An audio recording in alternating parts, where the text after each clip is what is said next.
Welcome back to our exploration on infinite series in AP Calculus BC.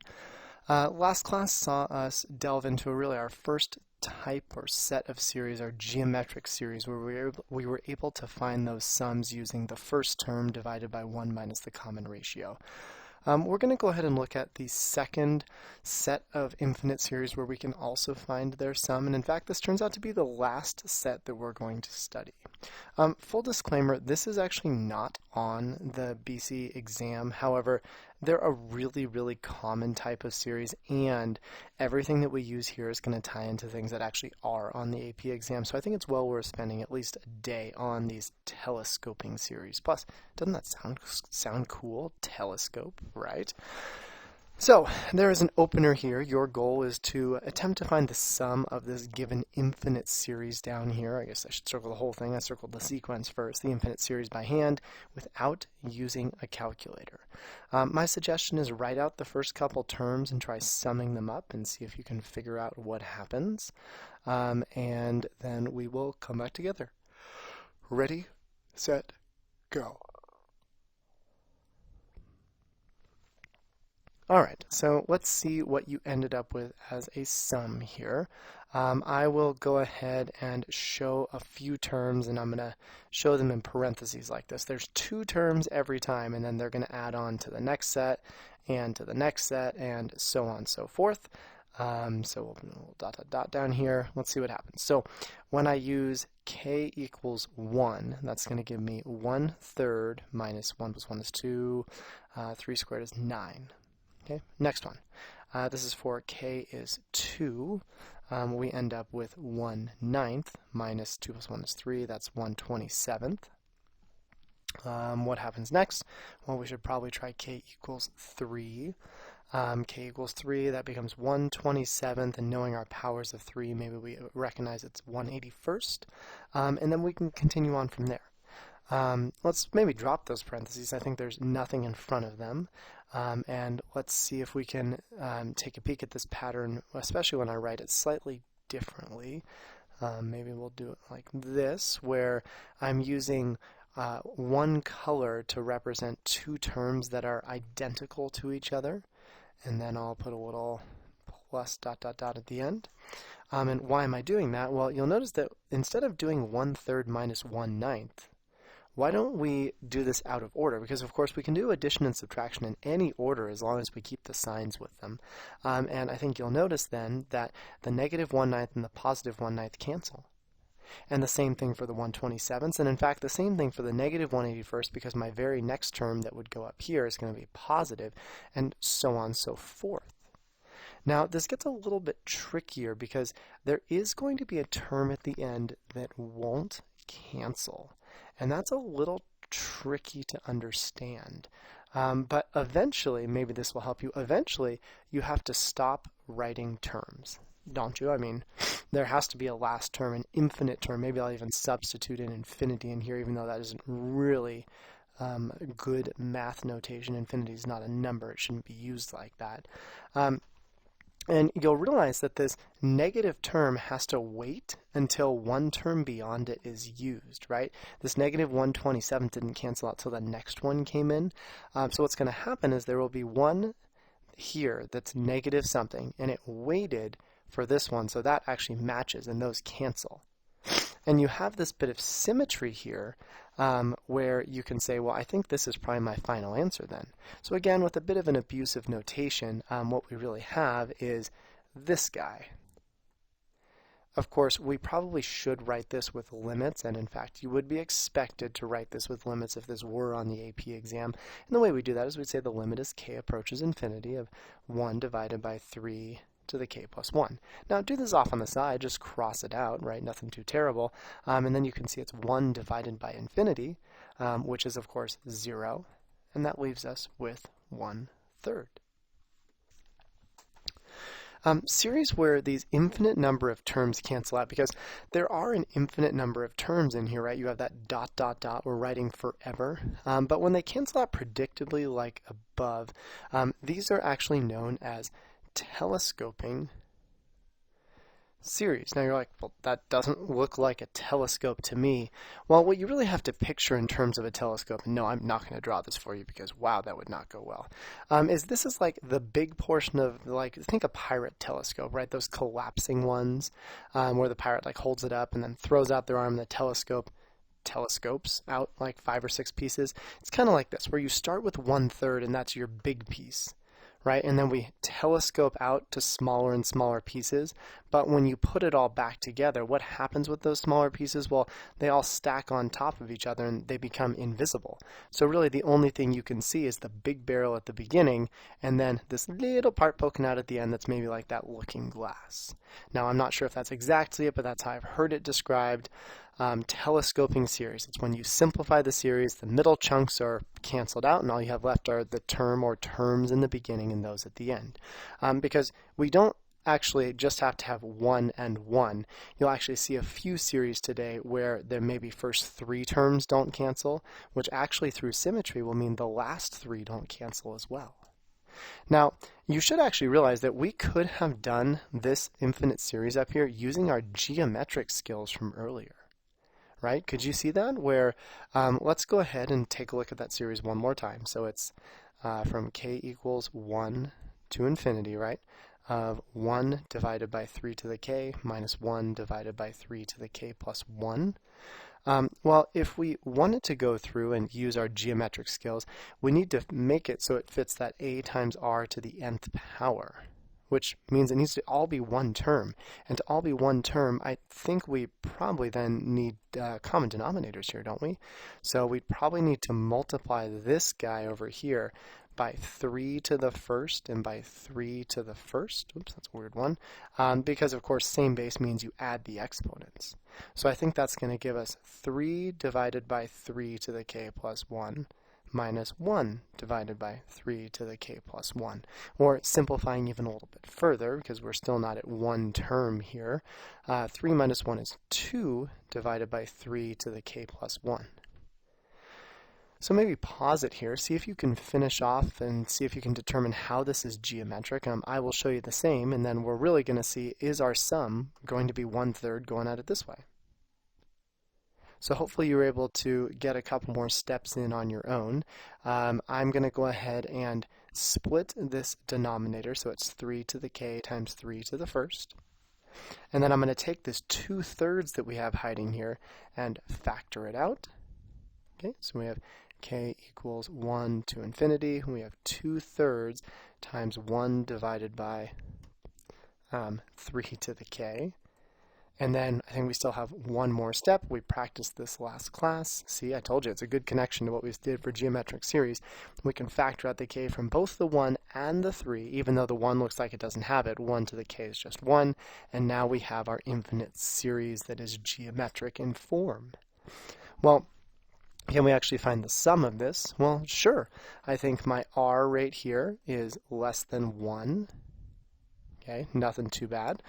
So let's go ahead and find it. So we would just say our sum here then is going to be 2/3 divided by 1 minus 1/3. But then hopefully you realize that I made a mistake, and this one was actually on purpose. I know, shocking. We need to realize that this term up top needs to be the first term, and 2/3 is not the first term. If you replace k with 1, the first term is 2/3 times 1/3 to the first.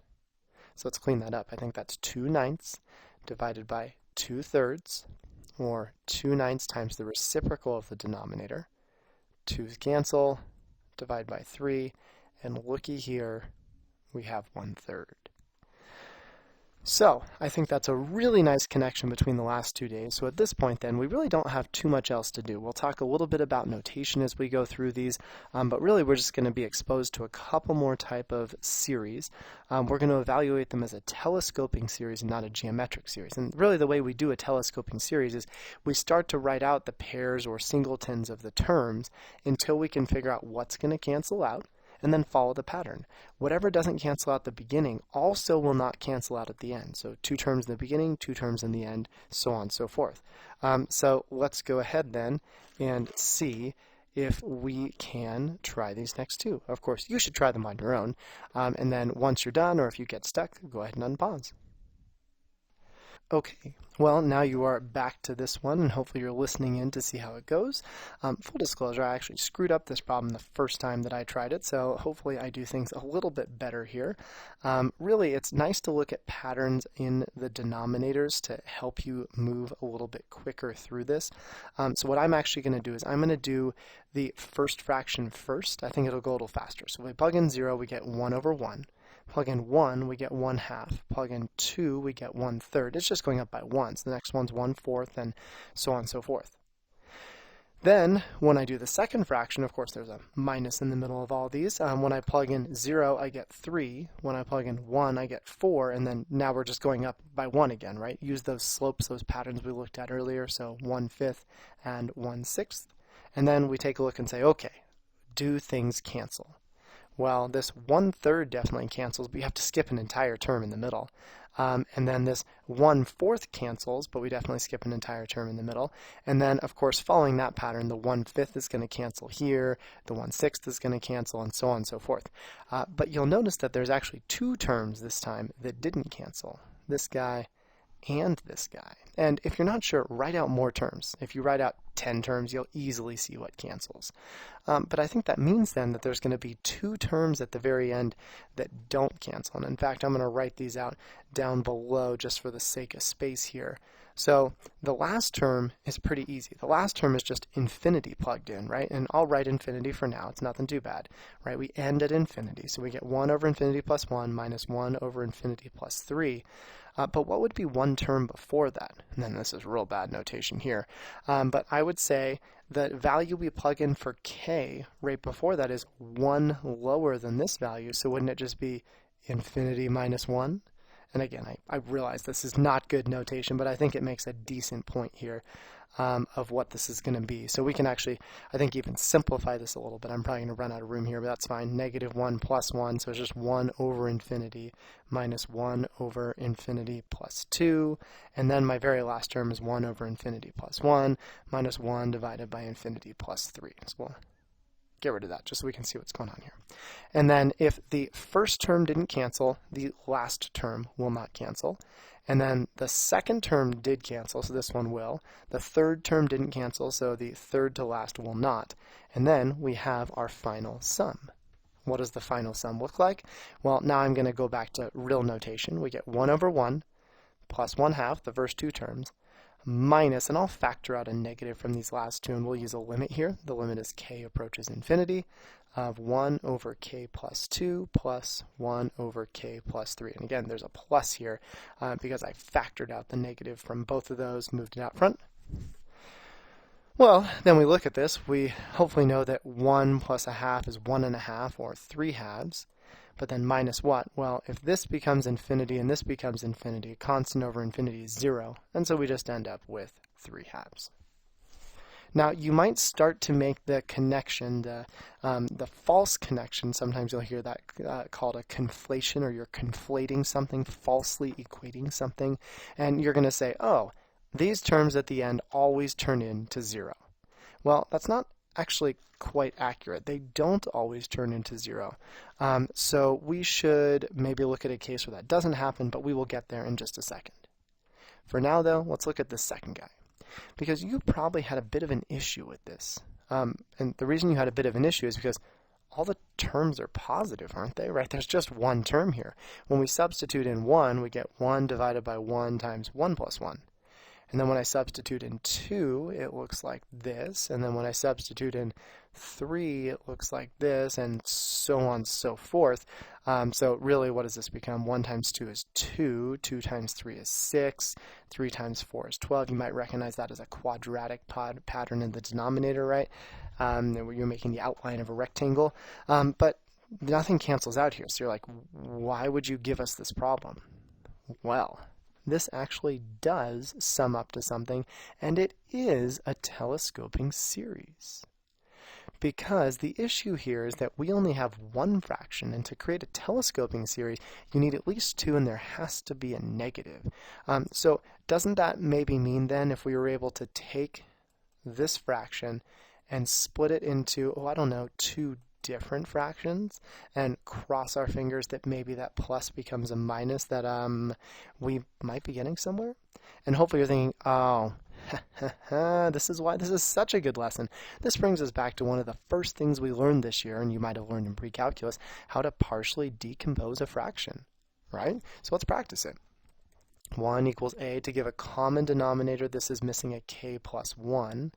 So this is going to be a times k plus 1 plus b times k, right? It's missing that common denominator as well. And then we try values of k to make things cancel out. So I'm going to cancel out b first using a k of 0. That becomes a times 1, so that really tells us that a is 1. And then I'll cancel out a using a k of negative 1, so that gives me 1 equals negative 1b, which means that b is negative 1.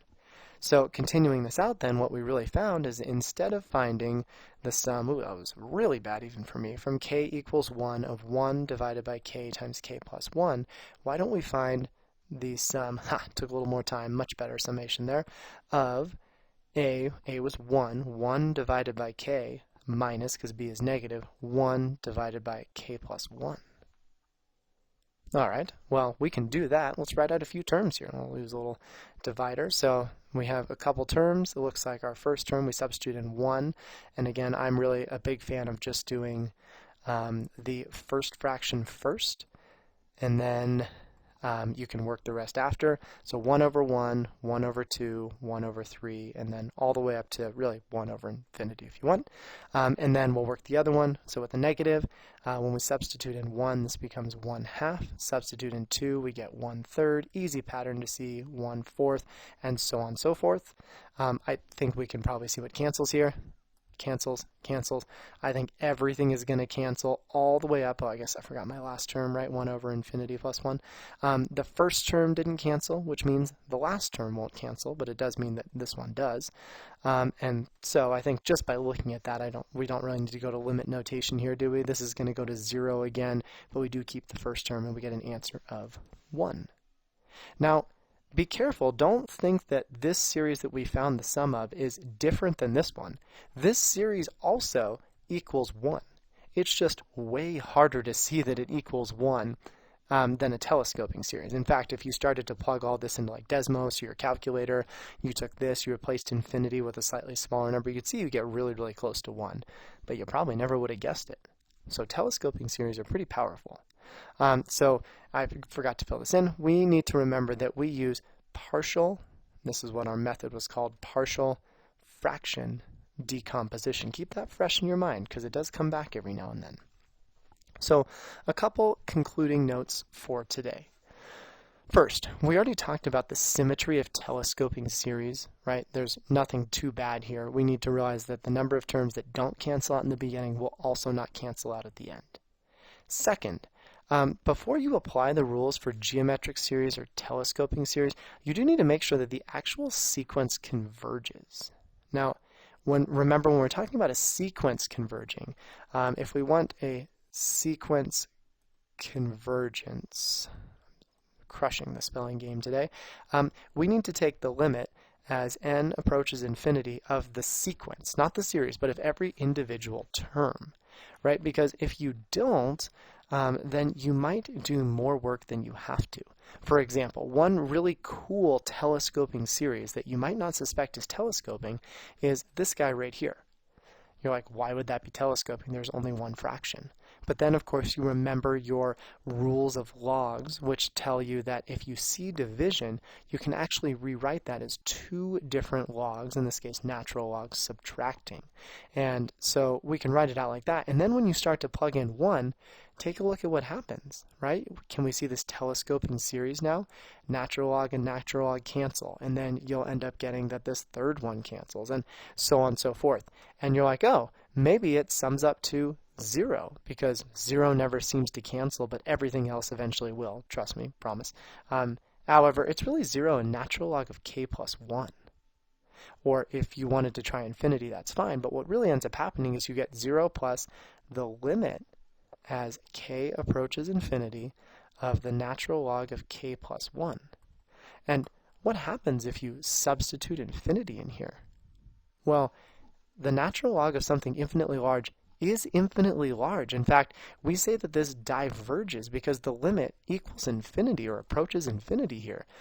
So this, even though it looks like, and this is that false assumption we talked about earlier, like, oh, this term, super easy, this last term always goes to 0. It does not always go to 0. But you could have figured that out at the very beginning too. So if you had actually taken the limit of this guy, you probably also would have seen that. So either way, that's just something to think about. And yeah, I think we should be good. So the very last thing, and this is just a little concluding note that doesn't necessarily have to do with just telescoping, but for really any set of series. These are 3 geometric series here. Right? And these 3 geometric series, you'll notice that r is less than 1 for all of them. In fact, they're all the same sequence formula inside the series. I think really the only difference here is that one starts at 1, the next is at 12, and the last is at 119. So the question is, do they all converge? And the answer is yes, as long as this r, whoops, sorry, I thought we switched colors, but my tablet rebelled here. As long as this r is less than 1, it doesn't matter which number you start at, they are all going to converge. However, they are going to converge to different sums, and that shouldn't shock you too much, right? If you start at k equals 1 and go to infinity, you start at 1, you plug in 1, and then 2, and then 3, and then 4. If you start at 12, you've neglected the first 11 terms, right? So to me, almost certainly, this sum is going to be smaller than this one because the first one, you used more terms to create the sum. And they'll both be larger than this last one, which is starting on the 119th term, right? So as a heads up, well, no, that's fine. I think that's as far as we need to go. You can read more about the Cauchy convergence criterion, which really goes into a nice proof of that, but we, I think, don't need to do that for today. So let's go ahead and try some telescoping series. There aren't too many that I'm asking of you. I think there's maybe 6 of them or so. I've showed all my work on here, tried to give you a nice variety. Be careful because they do not all converge, I think, so you'll definitely want to check those limits at some point. Thank you for all of your hard work, and I'm excited to see you back for our next class.